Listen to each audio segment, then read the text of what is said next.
All right, welcome back to the Risk Reversal Podcast. I am Dan Nathan. I'm joined with a great friend of mine. That would be Joe Marchese. He is the General and Build Partner at Human Ventures. Joe, welcome back to the pod. Thanks for having me. All right, you and I, this is one of those weird ones where you and I probably talk daily. We're probably together at least once a week having, a Comos, tequila, and we discuss all the things that we're going to discuss on this podcast.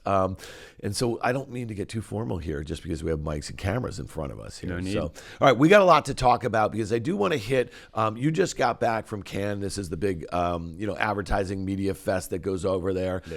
In France. You host a bunch of things there going on, and you had an event that I thought was really interesting. I got to watch it on YouTube. We're going to put it in the show notes. It was between Matthew Prince, a very good friend of yours, who's the CEO of Cloudflare, a security company. A lot to say. It was really good stuff. And I want you to kind of break that down. He was with Sarah Fisher, great media reporter over there at Axios.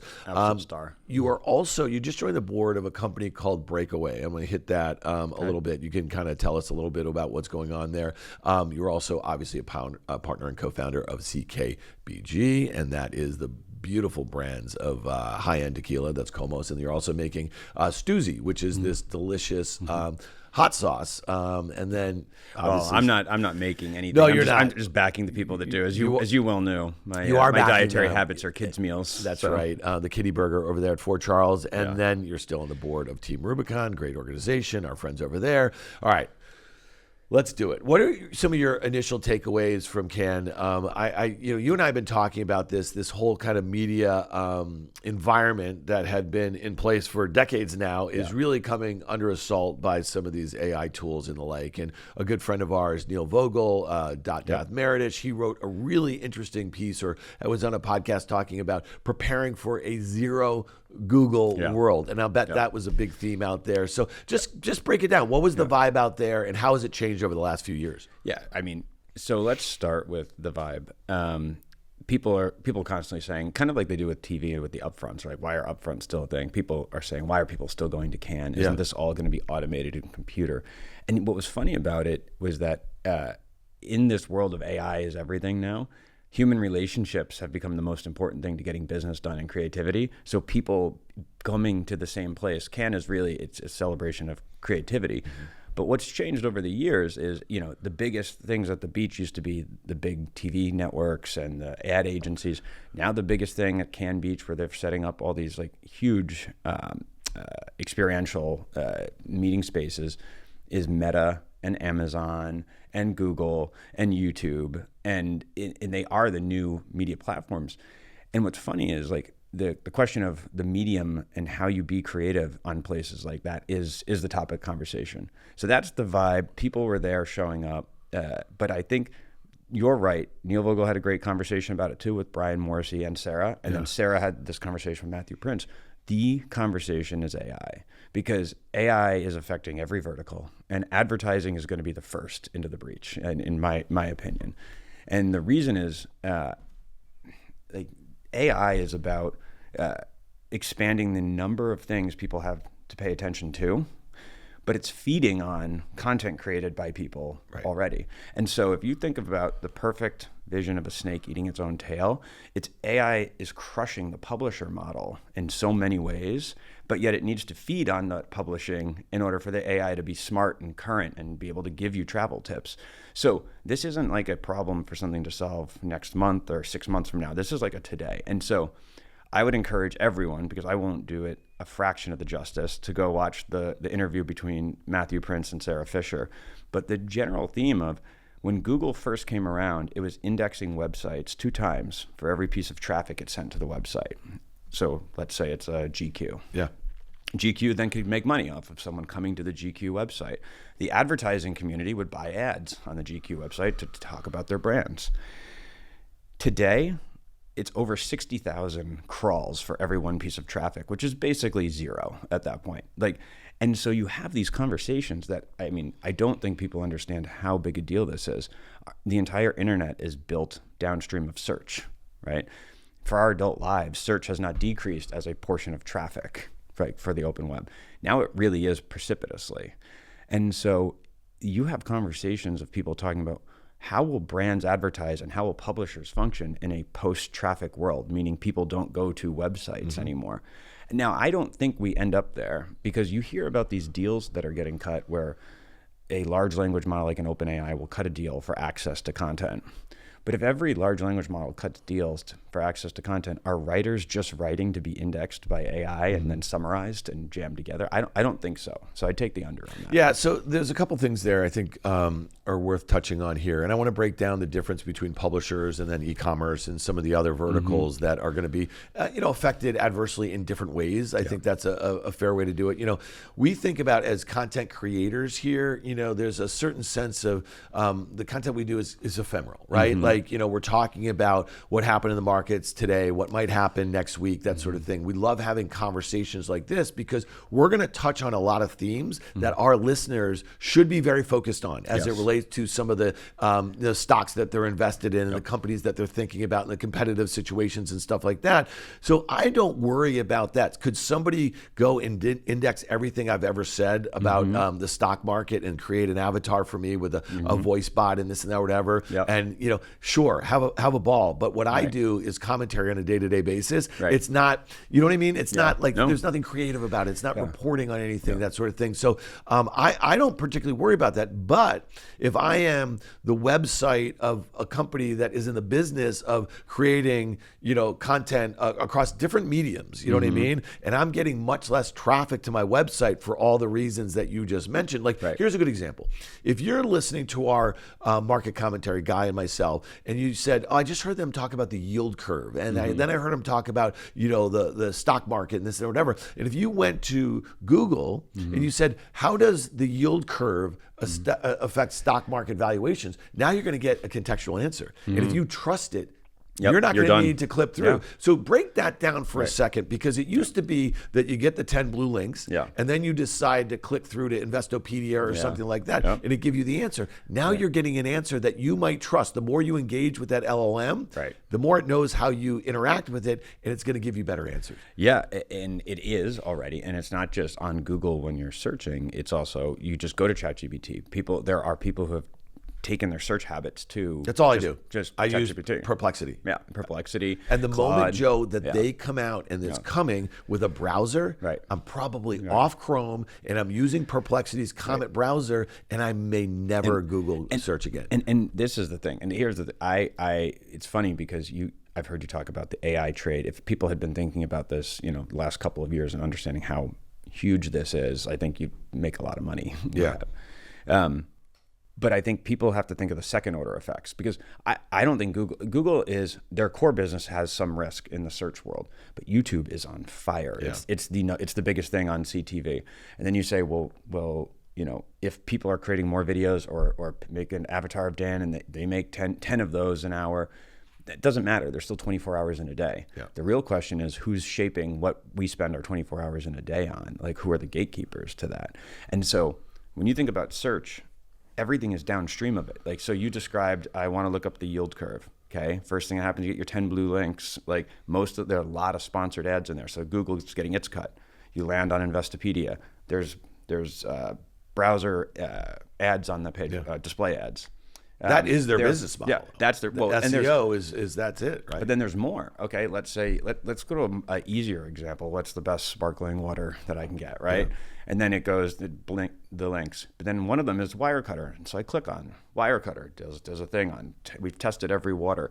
You buy one, they get an affiliate. Like, think of how many steps down the chain. So that is every publishing business, every e-commerce business, like everybody. And there's a big thing we'll talk about in a second on retail media, where so much money. I mean, it might be the biggest trend in advertising. The Walmarts of the world, the Amazons of the world, the Krogers of the world, the CVSs, they all have a business that is going straight to the bottom line that is called retail media.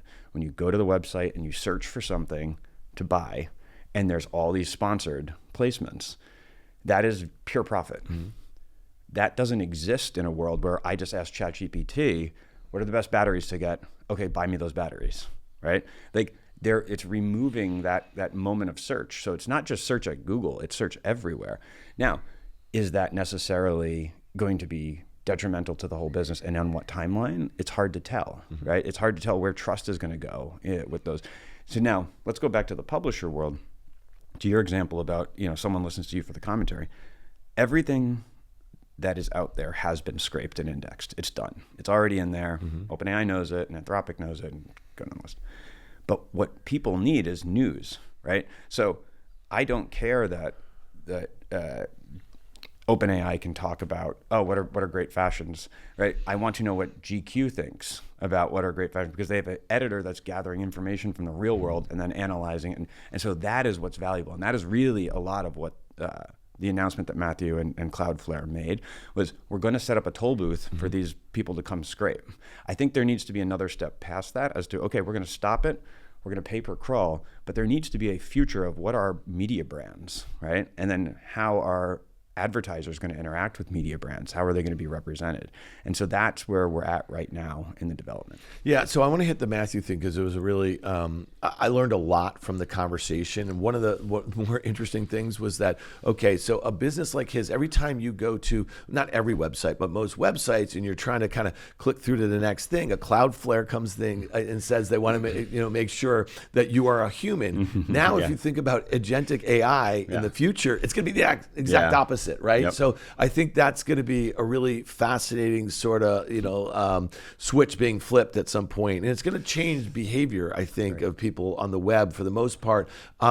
When I think about agentic AI, I mean, this is from an investment standpoint, this is how all the folks, at least in the public markets, are thinking about is, okay, we had the chip makers, we had the server makers, we had the hyperscalers, right? And we know there's about 15 companies and their stocks accrued most of the value over the last 2.5 years since ChatGPT became a thing. Now they're talking about the application layer and the agents. Now, I'll take the over on the agents. You just mentioned trust. When do you think you're going to be able to trust, an agent to go plan your trip to Cannes? You know what I mean? I think you have to think about it two different ways. It's not. Yeah, I agree with you that we're not going to give it the credit card yet. And although I think I'm probably sooner than you are in terms of the timeline of when I think it'll happen. But I can right now have ChatGPT help plan my trip to Cannes. It has scraped travel and leisure. It has scraped, the New York Times style section. It has scraped, right? And the answers all come back to me. All of those places used to make money in that process, right? So it already has an impact, and it already has changed. Because if I don't end up on TripAdvisor to be getting review recommendations, because it scraped all the reviews as well, right? And I don't book there, they make an affiliate fee off of booking there. Now I have all the answers, and then I could decide to go direct to Delta and book my flight and direct to there, right? So that is a now thing. It's not the robot going out and buying the thing for you. So that's why I say you're going to see the impact a lot sooner. Yeah, well, it's interesting. Just a real world example. We had dinner Thursday night. My wife, Sarah, was supposed to be there, but she actually got on a plane kind of last minute and went to meet one of my daughters who was in Amsterdam. And I said to her, she's like, I didn't even have time to book a hotel. I landed, at 8 in the morning. And I said, well, what did you do? She said, I went to Perplexity and I searched for a hotel. She gave I want to be on a canal. I want to be in the center city or this or whatever. And the hotel sucked. So she left, and you know what I did? I went to one of the services that I use, and I found a great hotel for her. So it's still like a very. This is I think the value, right? And I try not to be too repetitive, but I can't get over how big a deal this is, and who has permission to curate for you? Because you only have so much time in the day. You only have so many vacations to go on. You need to be sure that it's going to be good. So these brands. So again, I'm not going to trust Perplexity to pick my hotel because I need to know what its sources are, right? Like what if the ChatGPT or the LLM is being fed by influencers who are paid, right? Or by garbage. So that's why publisher brands. So let's go back to travel and leisure, right? Condé Nast Traveler, perfect one. The reason why that publisher brand has object permanence to a person, because if they recommend you a bad hotel, you hold them responsible, right? That is where their value comes from. So they create content and they engage an audience to build credibility so that when they make a recommendation to you, you take it and they can make money off of that. And that's how that simplified process is how the whole economy works. And so the thing that Google did, the greatest business model, some people have called it the greatest business model that's ever been created. They knew what people were searching for. Actually, it was, there was Overture before it, but Google obviously perfected. They knew what people were searching for. They got in the flow of commerce. The ads were useful to people, but really they were just getting in the flow of all the commerce. And that is what everything is good. That flipping changes everything. Yeah. Was there, so talk about paywalls for a second here, because, you say these LLMs, they've scraped the entire web. It's all there, right? And now it's just keeping up on the day to day. There's been a bunch of lawsuits. A bunch of publishers have been suing, the makers of these LLMs and the like. And you just mentioned OpenAI has cut some deals. You're going to see more and more of that. Is there going to be a bottleneck, though, as companies or publishers try to protect their content? You know what I mean? Like with paywalls, is there going to be some sort of blind spot, if you will, for these LLMs? Yes. The question I have, and every consumer should have, is, okay, if I'm using ChatGPT and it's cut deals with the New York Times and Reuters, and by the way, I don't know which ones they brought. As a matter of fact, I think OpenAI and the Times are in a lawsuit, so not. But am I going to have a little stamp that says ChatGPT has access to all these resources, so that's how you know the information is fresh and updated? And the truth is, people don't want a synthesis of everyone's opinion. Like, they want to hear different people's opinions, right? And that is where I think the value, or different media organizations' opinions, right? Like, for better or worse, it's why people watch either MSNBC or Fox News, because they want that filter. So the question of where the media brands are going to come from in the future in a ChatGPT, because they're putting it all together into one answer, and that's not that isn't news anymore, and that isn't commentary, and you're not taking someone's opinion, because the LLMs don't want to be opinionated in that way. Right. Let's go back to this idea of toll booth, which I think this is really interesting. I also think it was interesting. I was thinking about this.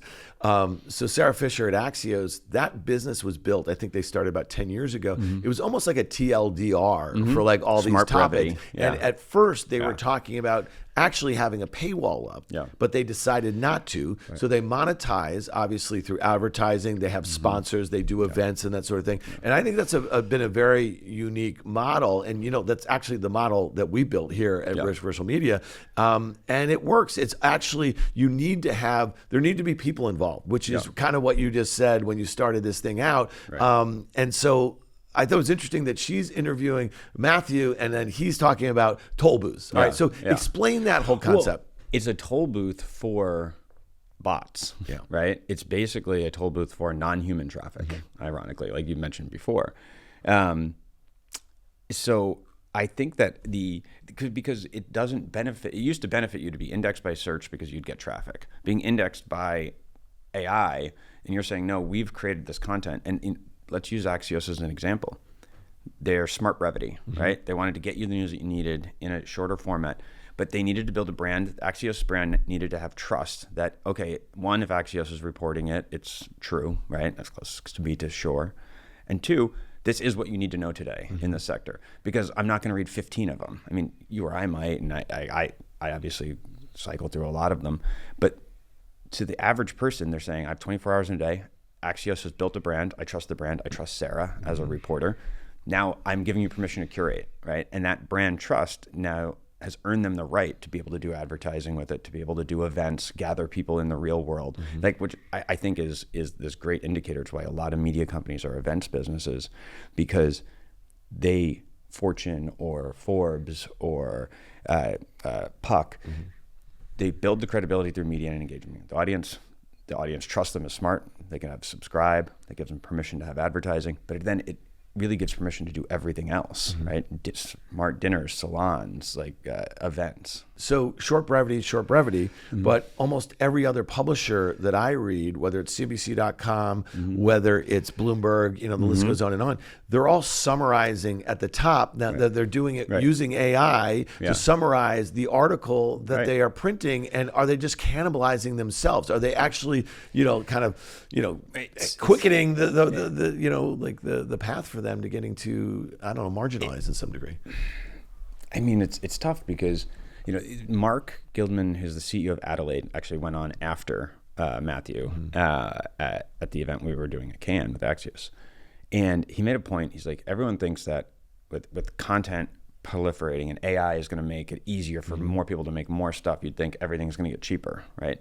But that's not true, because that means that instead of 1,000 videos all wanting Dan's time and attention, 1 million videos want Dan's time and attention, right? And so the economics argument is pretty simple. If time is fixed and content seeking time is infinite, like the price goes up, right? So it makes it even more valuable to have that person. What people want is to get the most out of their day. And that, I think, is the point that I don't think they're cannibalizing. That's just the lead. All right. Matthew, Cloudflare, are they just talking their own book? The idea of putting a toll booth up and really kind of, getting in the middle of agent to agent sort of commerce in the way? No, I don't think so. I mean, I'm a believer, and I don't have a vested interest in this, other than Matthew is an LP in the fund because, good judge of a VC fund. But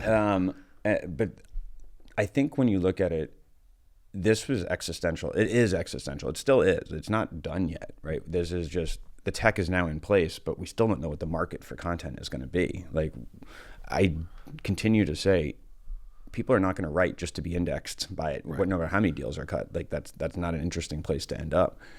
And I think they recognize it because 20% of the internet is already served on top of, or plus, on top of Cloudflare. So they were just the first, or among the first, to see how broad the bot problem was. Because it's not just the big guys, by the way. Think about the 60,000 plus is every dinky AI startup, which we're back some with.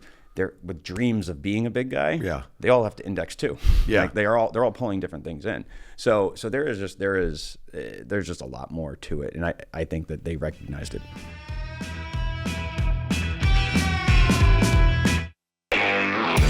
Going to continue on this theme a little bit because it just seems like, and maybe this in June because Cannes was going on over there, and maybe there was just so much, the media loves reporting on the media, and maybe there's a bit of that. And so here was an article in the Atlantic in the end of publishing as we know it. And so it's basically inside Silicon Valley's assault on the media. And so this has been going on now for 20 some years, like the internet, there was problems with publishing, you know what I mean? When that was starting to proliferate. We're going to talk about commerce a little bit also. But I guess my question is, when we think about, we just talked a little bit about Meta, what does it mean for Google? We talked about the blue links. We talked about the assault on search advertising revenue for them.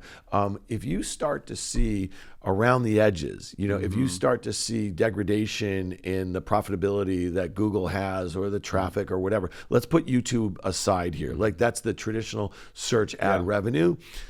This could be a real problem for Google, and so, so here's another one. You talked about ATT, right? A lot of digital companies had a lot of issues with that. So the attribution of tracking, right? So think about a Google right now that you have, people are changing their behavior as it relates to search. Now, I think a lot of folks are not going to pay $20 a month to be able to search on an LLM, but pretty soon, like if they just start avoiding that Google search because they're going to Perplexity, that's a habit that's created. Like, do you think that Google is going to start going one way and all these LLMs are going to go the other way? One, I don't think you can put YouTube aside because YouTube is after Google, YouTube is the second largest place where people go to search, right, for things. And if creators have more tools to use AI to make, better and better shorts, better and better films, like the time spent on YouTube only goes up. So there's a potential of a counterbalance between those two things. So I wouldn't do it. The other thing is, yes, like that is undoubtedly, it's not even a question. There is a innovator's dilemma, a risk to this core business of search advertising if search changes. However, counterbalance to that, Google is among the most likely to figure it out. Right. Now, once they figure out how AI best interacts with people, they have to figure out how to compensate publishers and how to get advertisers into that, right? And that is still an open question. So how quickly can you figure out a business model? Like the pay-per-click business model of Google, again, first started by Overture, perfected by Google. A lot of players were trying to do different things. Without that, search engines aren't search engines. Right. Right now. So if they figure out, in this case, figure out AI, disrupt themselves in some way, but they still need to figure out what the advertising is going to be. And it's not going to be the same in the flow of commerce. Yeah, and they will have, obviously, advertising. Right now, they're willing to kind of cannibalize a little bit of their search with overlays. So when you go there, I don't know if everybody's enabled with overlays when you do a Google search. I think so at this point. Okay. And so right now, there's no advertising there. But it's worth noting that, Google's stock has massively underperformed, let's say, that of Meta, because I think there are some worries. Well, I think, you're on that point, sir, but like that's because Meta, this is all upside. Like there's Right. going to be more content created for it, more people. Like WhatsApp is not affected by AI. Maybe you get some slop and spam, but they can fix that. So Right. there's no question that Meta is sitting there like happy to watch search get disrupted. Right, exactly. And so let's talk about e-commerce a little bit, retail in general. And you just mentioned that, you know, when a platform like Amazon or Walmart.com is able to kind of, you know, target different products, right, through advertising, and it's not too different than people paying for performance on Google Same for thing. blue links. But your point is like, it's pure profit. If people are coming there and they're going to buy Duracell batteries or whatever, and you know Energizer's placed above that, like they don't really care between Duracell and Energizer. Yeah, they're called low consideration products. Yeah. So talk to us about that model. Yeah. So I mean, you just described it pretty perfectly. It's so if you think AI, and I think everyone would argue it does, is disruptive of the search experience. Every e-commerce site. So after Google and then YouTube, Amazon is the next place people search for things, right? They're searching for products. And then after that, you say a Walmart.com or Kroger's. So any place where search exists, there is, the retail media is a lot like search advertising, basically. There's other ways you could call retail media, just like display advertising in retail experiences. But you're saying it's advertising at the point of sale, right? Very profitable business. It kind of starts to act a little more like a tax on the advertisers, but it's fair because you're sending them customers, right? So it has been on the rise. Like you could think about it, let's use another example. It's not just the typical retailers. DoorDash, right? You're searching for food. You don't know. If you look closely, you can see which things got promoted. Like, you know, places like McDonald's move a ton of budget into these areas for delivery, and places, Uber Eats, et cetera. So every business that you think about, and a lot of these public companies, they have an advertising business in there somewhere, and it is a huge driver of their profitability. If that profitability is relying on people searching and them getting a performance ad out, you have to begin to think, what will AI do to that at all levels? Now, the interesting one is Uber, because Uber is purely an attention platform. Like you call an Uber, you're waiting for your car. Like this is what I would say is more upper funnel. Now, they would love to do more performance in there, but you're waiting for your car, you have to look. And so that is a high attention. Is that performing well? Because I see the ads on there. I've never even I don't focus my eyes on them. You know what I mean? All I care about is how long that Uber is taking to get to me. I would. If I wish I could own something, and that for them like it's that just pure attention. margin, It's right? pure, it's pure margin. They're going to get better and better at it. I think that's a great long-term business. You know, as long as, although eventually, if an agent's calling, if you're doing all voice, I mean, think that is the next thing too. So I think about all this in the lens of startups as well. How are new brands going to get built? Where should I buy ads? Like right now, I would tell a startup, if I would recommend to a startup that's spending tens of thousands of dollars to buy something, then I know I would feel confident telling a large company. Like I would tell startups to buy billboards and digital out of home. I would tell them to buy these Uber ads because there's high attention environments. And so, I like that. They'll get better at it. But every one of these businesses that's contributing to the bottom line, we just have to be thinking through, what is AI going to do? Right. Well, here's one. This is just today. This is Wednesday as we're recording this. And there was an analyst on Wall Street. I don't even know the firm, but they downgraded shares of Adobe. And here was a comment. Adobe's mode is being eroded by tools including Sora, Alphabet's VO, and Imagen Runway, and Midjourney. These now dominate what he calls ideation phase of content creation. Okay. So Adobe, originally, they launched, this is going back to mid-2023 when everyone was kind of scrambling. They were trying to figure out what an LLM like ChatGPT was going to do to their business. They launched a bunch of tools. And I think it's really important to remember that, you know, all these companies had like machine learning, you know what I mean, built into like the way that they were kind of thinking about their products and services and the like. And so, you know, you could say that maybe generative AI is like an extension of that, but they all rushed to get some product out and they all called it generative AI. And they all said that this is going to be our moat, you know what I mean, that sort of thing. Well, Adobe hasn't gone anywhere in years. If anything, it's gone lower. This was a company that dominated an industry that you're very close with as it relates to creatives and the like. And so they're just being thrown by the wayside here. Like these upstarts are literally taking over and they're getting in there slicing. How do you think about that? Well, I think they had someone incredibly smart over there named Scott Belsky, who actually just left to go to A24, which talk about an interesting move to be doing AI inside of Adobe. And I tend to agree with a lot of his writing on the subject of tools for creativity. And there's a lot of the question of, I know they tried to buy Figma, right? Yes, and then they're blocked from regulators. And maybe because it may be a good thing because it was at the peak of pricing at the time, and maybe there'll be a better. But I do think that they, through M&A or through innovation, if their North Star is tools for creators, well, AI is proliferating all over. Yes, there are lots of them. There's definitely a threat coming from a million startups, but it takes a long time to get to that kind of scale, like what Adobe has. And distribution is going to be key because how do I pick from the thousands of tools out there, right? Like who is recommending to me which creative tools I should use? And the workflow and work process of creatives is very hard to change over time. Yeah. Yeah. All right. Before we get to Breakaway, I want to let's just go through some of these names that we just kind of threw out there, and we were talking about different things and how you think. I know you're not a stock market guy. I know but I know you look at the markets, that sort of thing, and obviously you think about these companies, their products and their services, and how they engage with their customers and the like. You're not thinking about it from a stock market perspective, but I think for our listeners, it might be kind of really interesting just to hear. Okay, so let's talk about Google for a second. You said that you think they will get things right. You think they'll figure out how to get advertising into their overlays, which will defend their moat of, traditional search and the like. And you also mentioned something about distribution. And I think this is probably the most important part. Google has 6 or 7 properties that have over 1 billion users. Half of them have over like 2.5 billion, right? So Gemini is starting to catch on as far as from a performance standpoint as people think about some of these other models. And that's something that I don't think is being reflected right now in the investment community. So if you think that Google are going to be able to kind of defend their moat by iterating with the overlays, and Gemini is going to start to be integrated across Gmail and YouTube. I mean, all these different platforms, okay?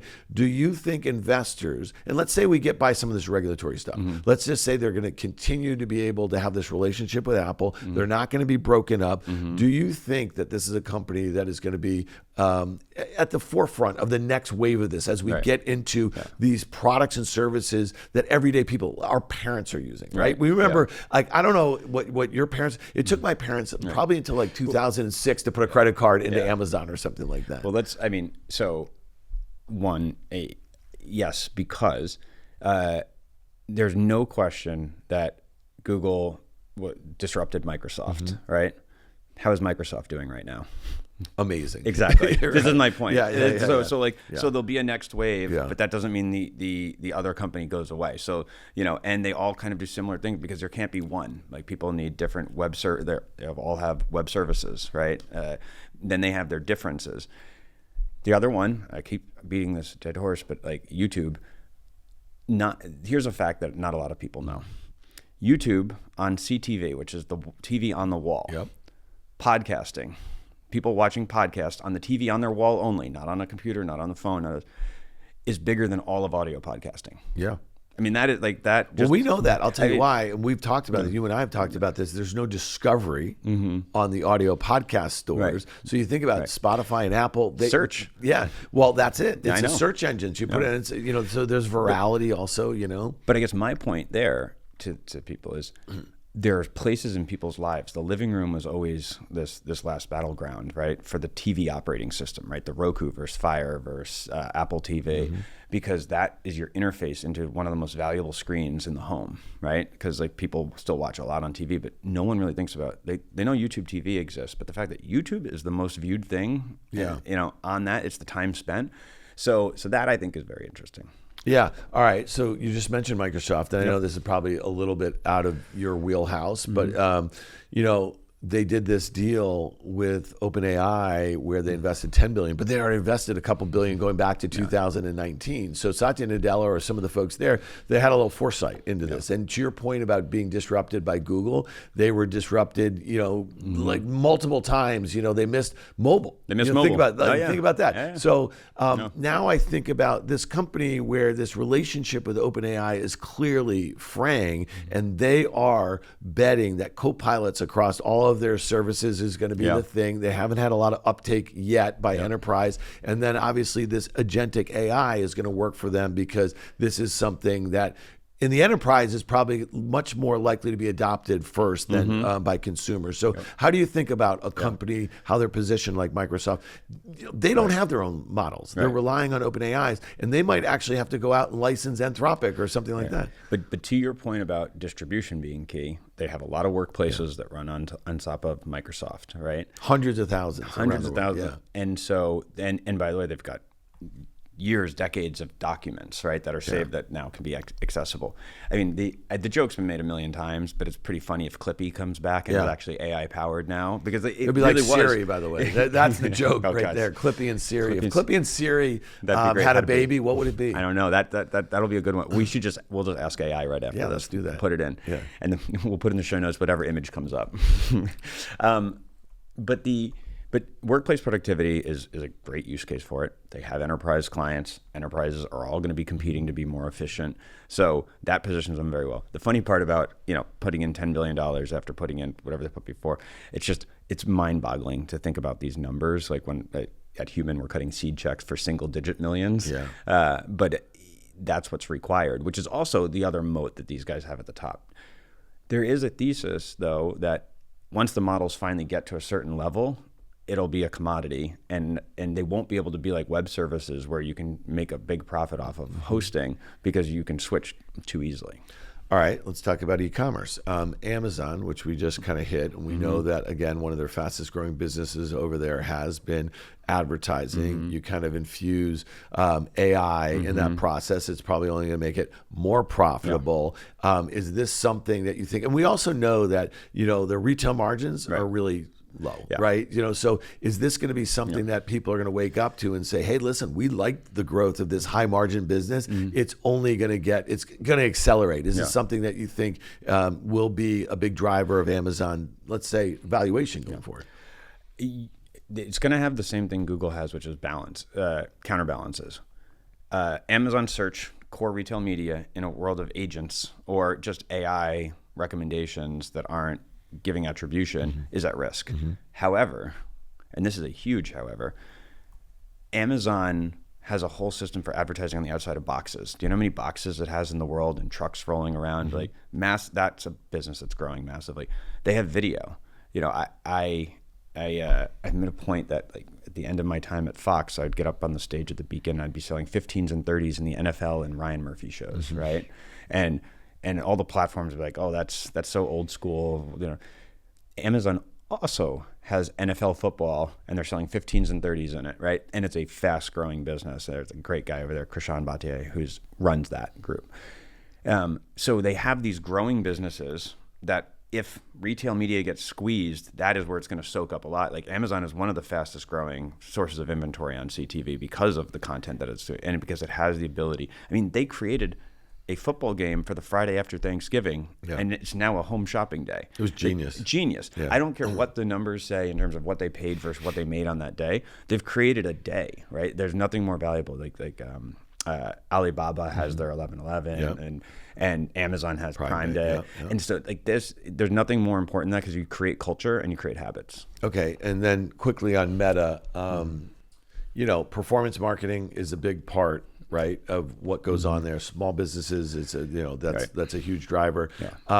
Where do you think, as far as opening up WhatsApp to ads? I mean, obviously Instagram, Reels. I mean, the list goes on and on of their platforms. I mean, is this one? If we're just thinking about Meta, Google, Microsoft, Amazon, like if you had to choose one for the next 5 years, how would you think about it? Well, I'd have to. I don't know enough. Again, I invest private, so I don't have the knowledge of where the stock is currently on a PE versus because on a relative valuation, just about their ability to execute and maybe two points then.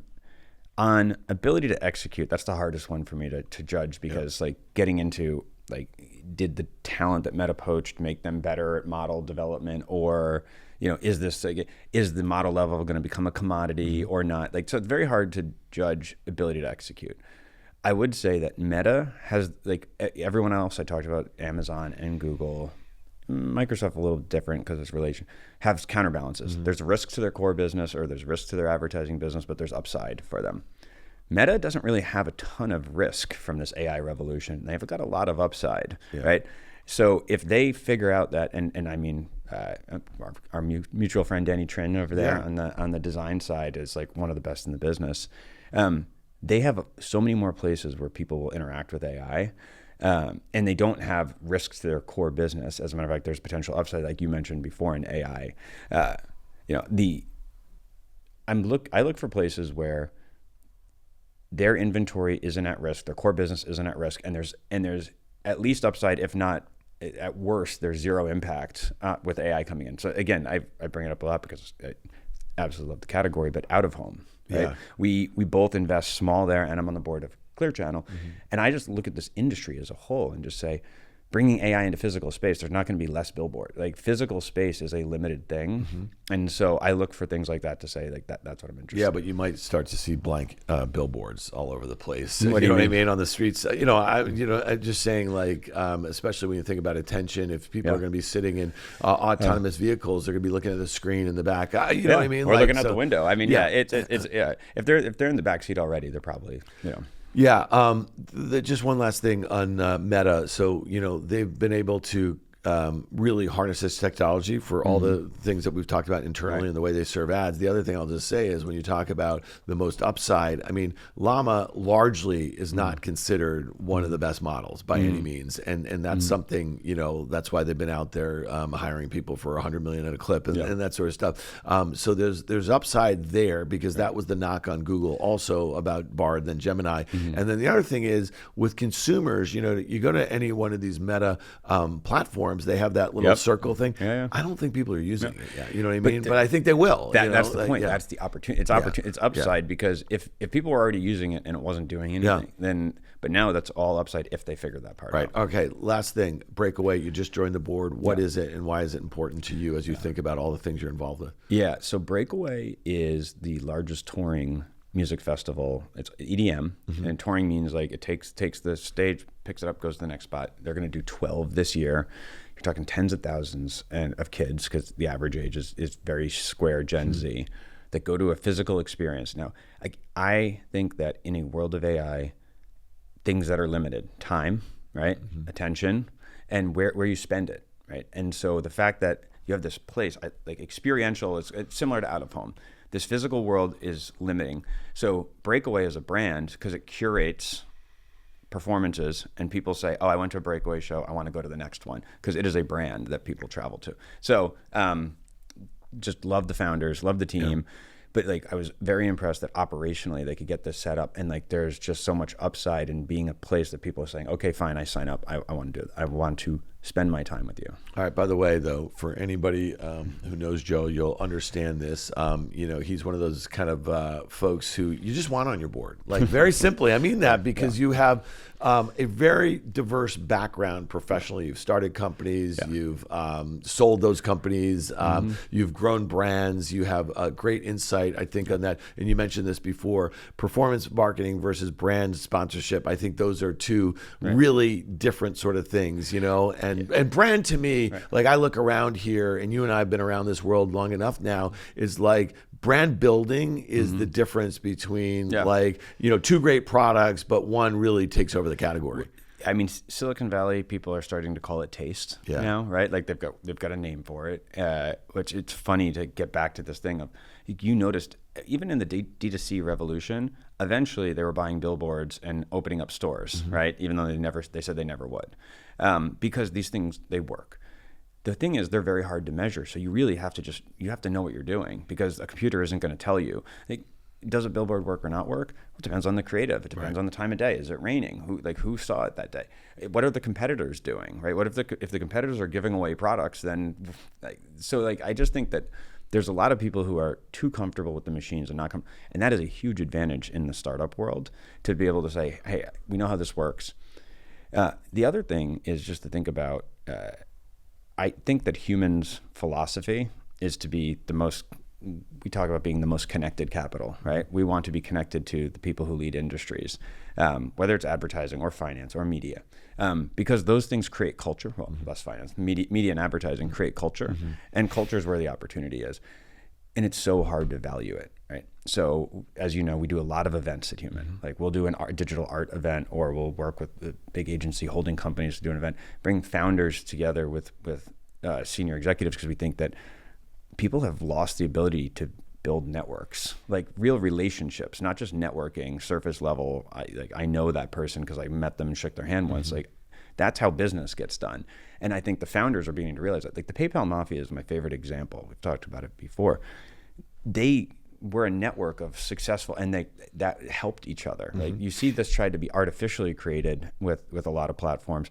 And we've tried to think about, we thought New York is one of the best places in the world to start a company, but one of the hardest places because there's just so much going on and it's hard to build a strong network. So all of that, we don't check out the domain human.ai, which is, we think that in the age of AI, being good at being human and being good at connecting with humans is actually going to make it a better business. All right. Well, you're a great human. You've been a great friend to me. I appreciate you being here. Thanks for having me. Thanks. So let's do it again soon. Absolutely. Thanks.